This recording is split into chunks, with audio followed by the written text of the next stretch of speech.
नमस्कार, capital TV का खास शो राहुल का अग्निपथ देख रहे हैं आप। मैं हूं आपके साथ पूजा। कांग्रेस पार्टी एसआईआर के खिलाफ सड़कों पर उतर चुकी है। आज राजस्थान यूथ कांग्रेस ने एसआईआर को लेकर सरकार के खिलाफ जमकर विरोध प्रदर्शन किया। प्रदर्शन की संवेदनशीलता को देखते हुए पुलिस ने पहले से ही भारी सुरक्षा व्यवस्था तैनात कर रखी थी। साथ ही अब विपक्ष संसद के शीतकालीन सत्र में मुख्य चुनाव आयुक्त को हटाने के लिए प्रस्ताव लाने की तैयारी कर रहा है, तो दूसरी तरफ गांधी परिवार कानूनी लड़ाई में फंसता नजर आ रहा है।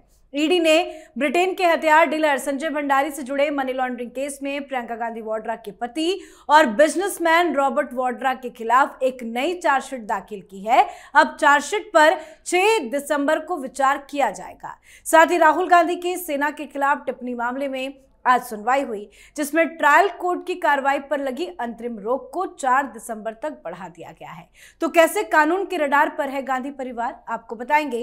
चर्चा के लिए मेरे साथ स्टूडियो में मौजूद है कैपिटल टीवी के एग्जीक्यूटिव एडिटर राजीव जी। सर, आपका बहुत बहुत स्वागत है। ये एसआईआर को लेकर कांग्रेस क्या रणनीति बना रही है? देखिए, रणनीति तो दिख रहा है। कांग्रेस वाले प्रोटेस्ट कर रहे हैं, जबकि उस समय प्रोटेस्ट कर रहे हैं जब सुप्रीम कोर्ट की तरफ से ये बताया जा रहा है भाई आप लोग पार्टिसिपेट करो। प्रधानमंत्री की तरफ से अपील की जा रही है कि वोटर शुद्धिकरण अभियान में सारी पार्टियों को इकट्ठा होना चाहिए।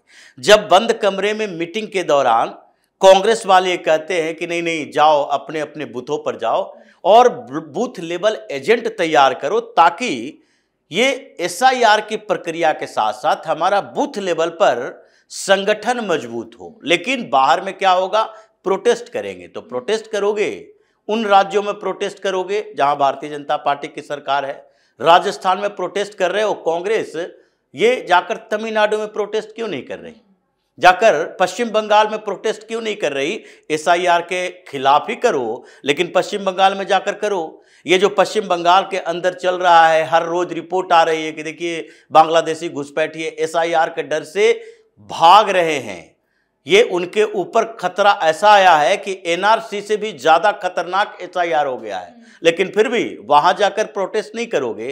प्रोटेस्ट कहां करोगे? मध्य प्रदेश में, उत्तर प्रदेश में, राजस्थान में। तो इस प्रोटेस्ट का असर नहीं दिखेगा, भले ही राहुल गांधी ये रणनीति बना ले। लेकिन इस प्रोटेस्ट के बीच राहुल गांधी को लेकर सवाल जरूर खड़े हो रहे हैं कांग्रेस के अंदर, इंडी अलायंस के अंदर, और साथ ही सवाल खड़े हो रहे हैं कानूनी तरीकों पर। और उसके अलावा इंटेलेक्चुअल वर्ग, जो चिट्ठियां लिखी गई, इन चिट्ठियों में 272 लोगों ने सवाल उठाया, आर्मी ऑफिसर्स ने, एम्बेसडर्स ने, जज ने, कि आप अपनी अवधारणा बदलो, नहीं तो फिर अवधारणा बदलने के लिए कोर्ट का ही सहारा लिया जाएगा। जिस संविधान की बात करते हो उसी संविधान और कानून के आधार पर आपको जेल के अंदर भेजा जाएगा। यही चीजें चल रहा है एसआईआर पर राहुल गांधी। लेकिन गांधी परिवार तो फंसता दिख रहा है। रॉबर्ट वाड्रा के खिलाफ ईडी ने चार्जशीट दाखिल कर दी है। कैसे फंसते दिखाई दे रहे हैं रॉबर्ट वाड्रा? देखिए, रॉबर्ट वाड्रा तो फंस चुका है।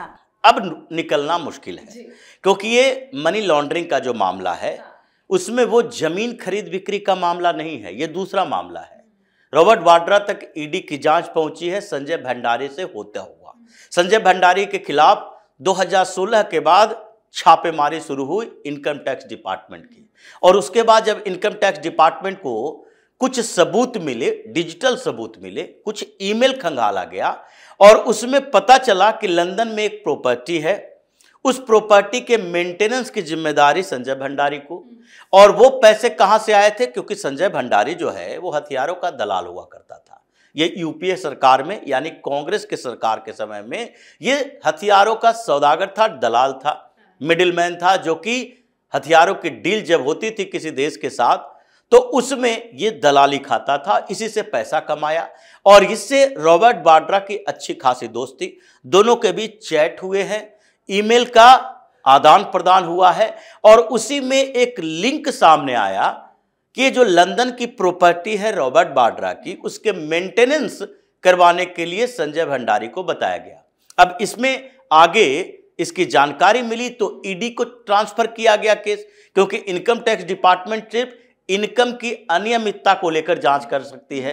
ये मनी ट्रेल पकड़ने का ये स्पेशलिटी है वो ईडी के पास है। ईडी के पास गया, ईडी ने उसकी तलाशी शुरू की, और उसके बाद ब्लैक मनी का मामला सामने आया। कि कैसे ये ब्लैक मनी व्हाइट मनी का खेल रॉबर्ट वाड्रा भी खेल रहे थे, संजय भंडारी भी खेल रहे थे, संजीव कपूर भी खेल रहे थे। ये 9-10 लोगों का नाम इसमें शामिल है। और उसके बाद ईडी ने जब इसके ऊपर इन्वेस्टिगेशन किया तो पता चला कि लंदन की ही प्रॉपर्टी नहीं बल्कि 3-4 और देशों में रॉबर्ट वाड्रा की प्रॉपर्टी है।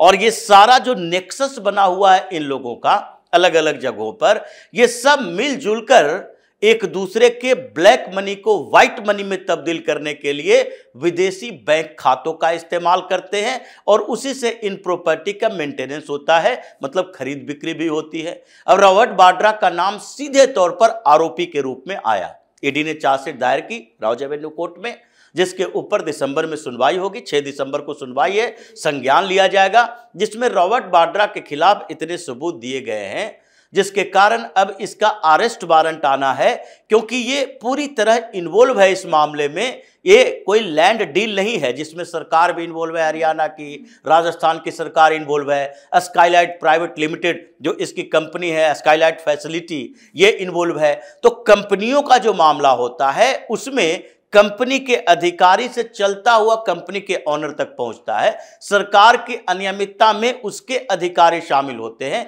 लेकिन ये तो पर्सनल प्रॉपर्टी का मामला है, पर्सनल है रॉबर्ट वाड्रा का, तो इसमें सारे सबूत सामने हैं और रॉबर्ट वाड्रा फिर से हिरासत में लिए जा सकते हैं। बात राहुल गांधी की भी कर लेते हैं सर। सेना के खिलाफ उन्होंने टिप्पणी की थी, आज कोर्ट में क्या कुछ हुआ और कैसे फंसते दिखाई दे रहे हैं? देखिए, कोर्ट में जिस तरीके की बातें कही गई, टाल दिया गया, 4 दिसंबर को अगली सुनवाई होगी, लेकिन ये सुप्रीम कोर्ट तक मामला पहुंचा, क्योंकि लखनऊ के ट्रायल कोर्ट ने तो समन भेज दिया है।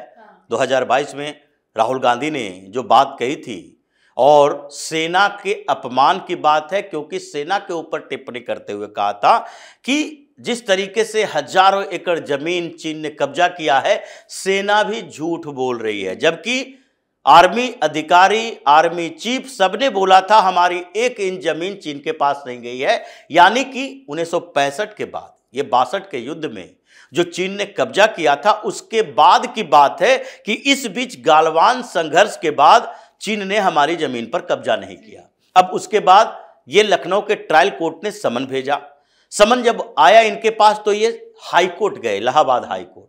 इलाहाबाद हाई कोर्ट ने इनकी याचिका को खारिज कर दिया कि प्रथम दृष्टया ये सेना का अपमान, देश का अपमान और फर्जी तरीके से आप लोगों की भावना को भड़काकर देश में द्वेष फैलाना चाहते हो, इसमें प्रथम दृष्टया सबूत दिखते हैं। इसलिए लखनऊ की ट्रायल कोर्ट, जो एमपी एमएलए कोर्ट कर सकते हैं, वो ट्रायल कोर्ट का समन सही है, राहुल गांधी को जाना पड़ेगा। अब इस मामले में हुआ आगे क्या कि ये लोग इलाहाबाद हाई कोर्ट के उस फैसले के खिलाफ सुप्रीम कोर्ट में चले गए। इलाहाबाद हाई कोर्ट में भी यही अभिषेक मनु सिंघवी इसके वकील थे और सुप्रीम कोर्ट जाने के बाद अभिषेक मनु सिंघवी ही गए थे।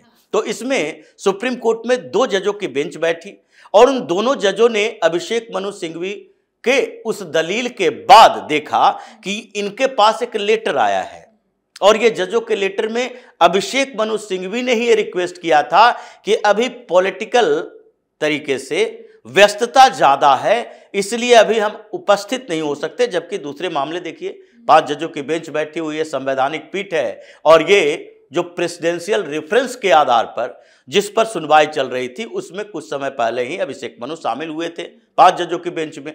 तो इस बार उन्होंने एक लेटर जारी किया और उस लेटर के आधार पर फैसले को टाल दिया गया। मतलब अभिषेक मनु सिंघवी अगर नहीं जा रहे तो उनको लग रहा है कि हाई कोर्ट के बाद सुप्रीम कोर्ट से भी हमें बाहर किया जाएगा, यानी समन जरूरी है, इनको लखनऊ की कोर्ट में जाना ही पड़ेगा। जी बिल्कुल, बहुत बहुत धन्यवाद सर समझाने धन्यवाद। के लिए। तो कांग्रेस ने केंद्र सरकार और चुनाव आयोग पर मिलकर गलत तरीके से एसआईआर लागू करके वोट चोरी का इल्जाम लगाया है। हालांकि कांग्रेस के पास कोई पुख्ता सबूत नहीं है, पर फिर भी बवाल कांग्रेस पार्टी सड़कों पर उतरकर कर रही है। तो वहीं कानून का हंटर भी कांग्रेस पर चल रहा है। राहुल गांधी सेना के खिलाफ बयान देकर ऐसे ही कोर्ट के चंगुल में फंसे हैं, तो वहीं रॉबर्ट वाड्रा पर भी ईडी का एक्शन शुरू हो चुका है। तो गांधी परिवार पर बड़ी मुसीबत पर आपकी क्या कुछ राय है, कमेंट करके लिखिएगा। देखते रहिए कैपिटल टीवी। नमस्कार।